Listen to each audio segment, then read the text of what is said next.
हर हर महादेव। ओम नमः शिवाय। जय माँ पार्वती। Hello everyone, Radhe Radhe. हरतालिका तीज व्रत की आप पूजा कैसे कर सकते हैं, व्रत के नियम क्या होते हैं और पूजा किस समय करनी चाहिए, और इस साल 2025 में पूजा का शुभ मुहूर्त क्या रहेगा, आज की इस वीडियो में हम यही देखने वाले हैं। तो वीडियो को बिना स्किप करे एंड तक ज़रूर देखिएगा। चलिए वीडियो शुरू कर लेते हैं। पूजन के लिए आप कोई चौकी लगा लीजिएगा और चौकी पे आप पीला या लाल रंग का आसन बिछा लें। हो सके तो केलों के पत्तों से इस तरह से ज़रूर से चौकी सजाएं और आप खुद भी 16 श्रृंगार करके माँ पार्वती का पूजन ज़रूर करें। सबसे पहले फूलों का अक्षत का आसन देके यहाँ पे मैंने शिव परिवार की फोटो रख ली है। साथ ही में हमें चाहिए होगा पार्थिव शिव परिवार। आप चाहें तो पूरा परिवार बना सकते हैं, गणपति भगवान, गौरी माता और शिवलिंग। कार्तिकेय जी भी बना सकते हैं, या आप चाहें तो केवल शिवलिंग का निर्माण कर लें। तो इस तरह से यहाँ मैंने ये शिवलिंग बना लिए हैं, गणेश भगवान बना लिए हैं, और ये मैंने यहाँ पे पार्वती माता, गौरा माता बनाई हैं। तो आप सिंपल भी बना सकते हैं या इस तरह से सजा भी सकते हैं।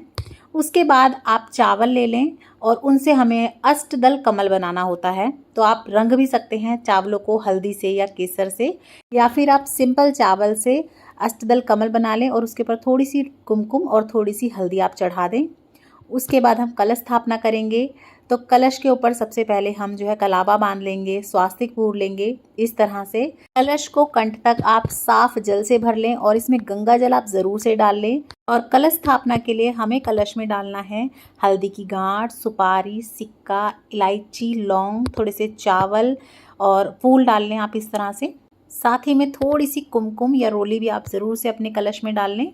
तो इस तरह से सभी चीज़ें आप कलश में डाल लें। उसके बाद आप पल्लव लगाएंगे तो आप आम के ले सकते हैं, अशोक के ले सकते हैं, या फिर आप पान के भी ले सकते हैं। तो अच्छे से इसे इस तरह से हम रोली से और चंदन से टीक लेंगे, अच्छे से तिलक कर लेंगे। आप 5, 7, 11 कितने भी पत्ते ले सकते हैं। तो इस तरह से हम पल्लव लगा लेंगे। एक कटोरी में हमें चावल ले लेने हैं, चावल ले सकते हैं या फिर आप कोई और अनाज भी ले सकते हैं। और इस कलश के ऊपर हमें दिया रखना होता है। तो आप दिया ले लें और दिया में आपको 2 बाती रखनी है। तो 2 बाती का जोड़ा हमें लेना है और दिया आप बड़ा ही लें। इस हिसाब से लें कि आपका दिया हो सके पूरी रात, नहीं तो ज़्यादा से ज़्यादा देर तक अपना दिया जले। आप देसी घी का भी ले सकते हैं या फिर आप चाहें तो तिल के तेल का भी दिया लगा सकते हैं। सबसे पहले हम गंगा जल का छींटा देके इस तरह से शुद्धिकरण कर लेंगे। उसके बाद हम अपनी जोत जोड़ेंगे और हाथ जोड़ के निवेदन करेंगे माता गौरा से, भगवान भोले शंकर से, गणपति जी से, सभी देवी देवताओं से कि वे आएँ और हमारी आज की पूजा में, हरतालिका तीज की पूजा में उपस्थित हों और हमारी पूजा स्वीकार करें। सर्वप्रथम जल अभिषेक के लिए हम साफ जल लेंगे, इसमें आप थोड़ा गंगा जल डाल लें। उसके बाद हम पंचामृत से अभिषेक करेंगे। आप चाहे तो 5 चीज़ें अलग अलग भी ले सकते हैं या एक साथ मिला के भी अभिषेक कर सकते हैं। इसके बाद आपको फिर से शुद्ध जल से अभिषेक कराना है। इस तरह से हरतालिका तीज व्रत का पूजन सबसे पहले माता पार्वती ने किया था, भगवान भोलेनाथ को पति स्वरूप में पाने के लिए। माता पार्वती ने जंगल से ही सामग्री एकत्रित करके जो है भगवान भोलेनाथ का पूजन किया था, उन्हें प्रसन्न किया था और पति रूप में भी पाया था। सुहागन महिलाएं और कुंवारी कन्या दोनों ही इस व्रत को करती हैं। सुहागन स्त्रियां अपने पति की दीर्घ आयु, अच्छे स्वास्थ्य और सुहाग के लिए इस व्रत को करती हैं। वहीं कुंवारी कन्याएं अच्छे घर वर के लिए इस व्रत को करती हैं। तो सभी को हम अच्छे से तिलक कर देंगे, अपने दिए को, कलश को, सभी को आप अच्छे से तिलक कर लें। उसके बाद हम गणपति भगवान को चावल अर्पण करेंगे। शिवलिंग पर आप चावल चढ़ा दें। आपके चावल जो हैं वो टूटे हुए ना हों, आप इस बात का ध्यान रखें। उसके बाद भगवान गणपति को वस्त्र रूपी कलावा अर्पण कर देंगे। हमारी फ़ोटो को भी हम इस तरह से कलावा अर्पण कर देंगे। साथ ही में माता पार्वती को इस तरह से हम चुन्नी उड़ा देंगे, और जो हमारी मिट्टी की पार्वती माता है उन्हें भी आप चुन्नी उड़ा दें अच्छे से। माता पार्वती को, भगवान गणपति को रोली से तिलक करेंगे। भगवान गणपति को जनेऊ अर्पण कर देंगे। अगर आपके पास जनेऊ नहीं है तो आप कच्चे सूत से भी जनेऊ बना के अर्पण कर दें। भगवान भोलेनाथ को जनेऊ अर्पण कर देंगे। अगर आपको लाल गुड़हल का फूल या गुलाब का फूल मिल जाए तो गणपति भगवान को, माता पार्वती को ज़रूर से अर्पण कर दें। नहीं तो आप जो भी फूल आपको आसानी से मिलते हैं वो अर्पण कर दें। भगवान भोलेनाथ को आप बेलपत्र ज़रूर से अर्पण करें।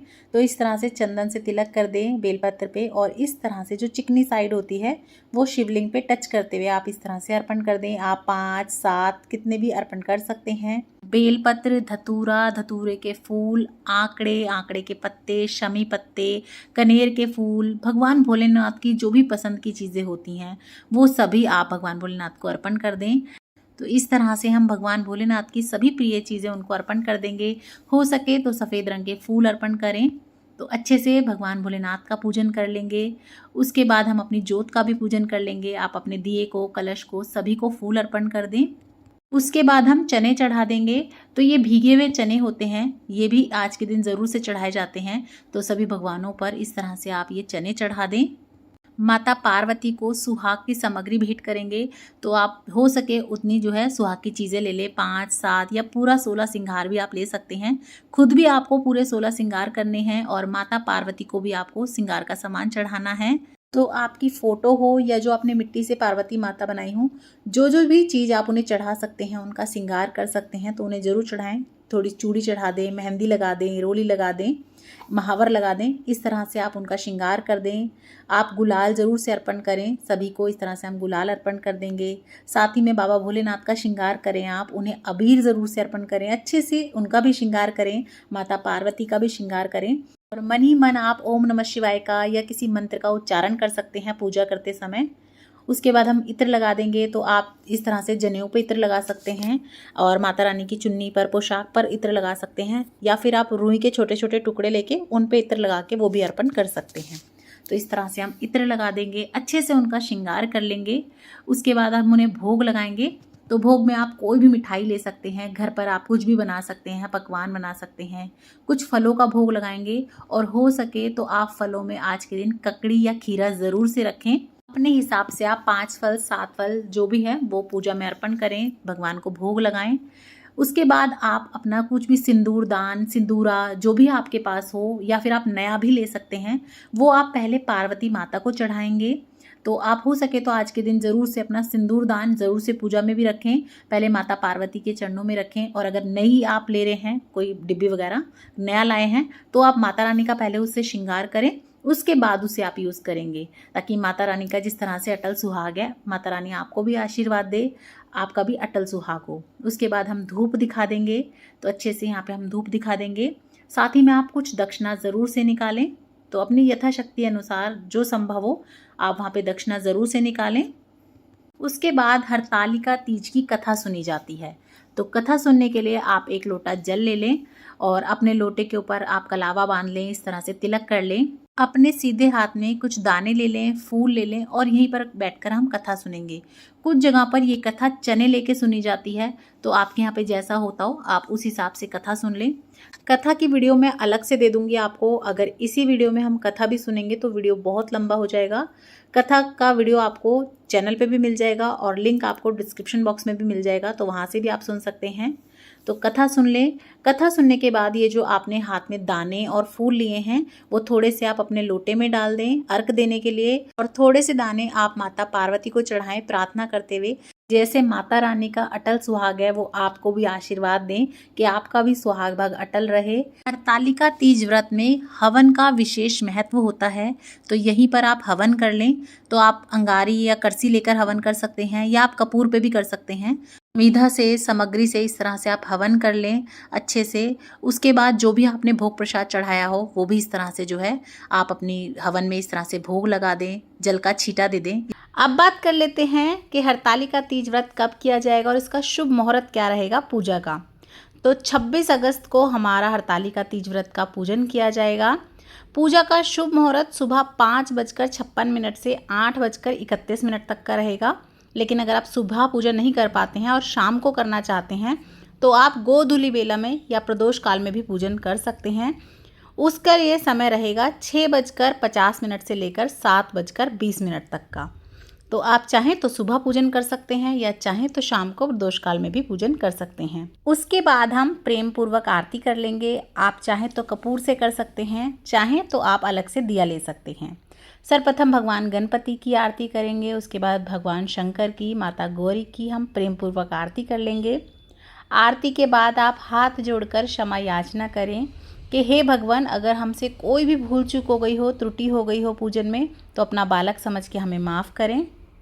कुछ जगह पर पूजा के बाद माता रानी को श्रीफल यानी कि नारियल भेंट किया जाता है, तो आपके यहाँ पे करते हैं तो आप वो भी ज़रूर कीजिएगा। उसके बाद हम बायना निकालेंगे, तो आप साड़ी ले लें, उस पर आप सुहाग का सामान रख लें, 2-4 चीज़, और कुछ खाने का या फल वगैरह रख लें, मिठाई वगैरह रख लें, और ये आप अपनी सास को या किसी पंतानी वगैरह को दे सकते हैं पैर धो के। उसके बाद हम माता रानी से सुहाग लेंगे। तो इस तरह से पल्ले से आपको 5 बार 7 बार माता रानी के सिंदूर में से सिंदूर लेना होता है, मेहंदी में से मेहंदी लेनी होती है। इस तरह से आप माता रानी से सुहाग लें और ऐसे बोलें, हे माता रानी, जैसे आपका सुहाग अटल है ऐसे हमारा भी करना। तो इस तरह से आप जो है माता रानी से सुहाग ले सकते हैं। और आप जो भी माता रानी को सुहाग का सामान चढ़ाएंगे उसमें से एक आधी चीज़ आप अपने लिए भी रख सकते हैं, बाकी आप जो है मंदिर में दे के आ सकते हैं, दान कर सकते हैं। तो इस तरह से आप माता रानी से सुहाग ज़रूर से लें, उनकी बिंदी में से बिंदी लगाएं, मेहंदी में से मेहंदी लगाएं। तो इस तरह से आप अपना हरतालिका तीज का व्रत कर सकते हैं, पूजन कर सकते हैं। पूजन के बाद चौकी कब उठानी है, कैसे उठानी है, बची हुई सामग्री का क्या करें, संपूर्ण डिटेल में वीडियो आ चुकी है विसर्जन की, आप उसे भी जरूर देखिएगा। हरतालिका तीज व्रत कथा की वीडियो भी आपको चैनल पे मिल जाएगी और सभी वीडियोस का लिंक आपको डिस्क्रिप्शन बॉक्स में मिल जाएगा, या फिर आप चाहें तो चैनल पे विजिट भी कर सकते हैं। और वीडियो अगर आपको थोड़ी बहुत भी यूजफुल लगी हो तो ज़्यादा से ज़्यादा शेयर कीजिएगा अपने फ्रेंड्स एंड फैमिली के साथ। और इसी तरह की और वीडियोस देखने के लिए चैनल पर बने रहें। अभी तक सब्सक्राइब नहीं किया है तो प्लीज सब्सक्राइब कीजिए, लाइक शेयर कीजिए। ओम नमः शिवाय।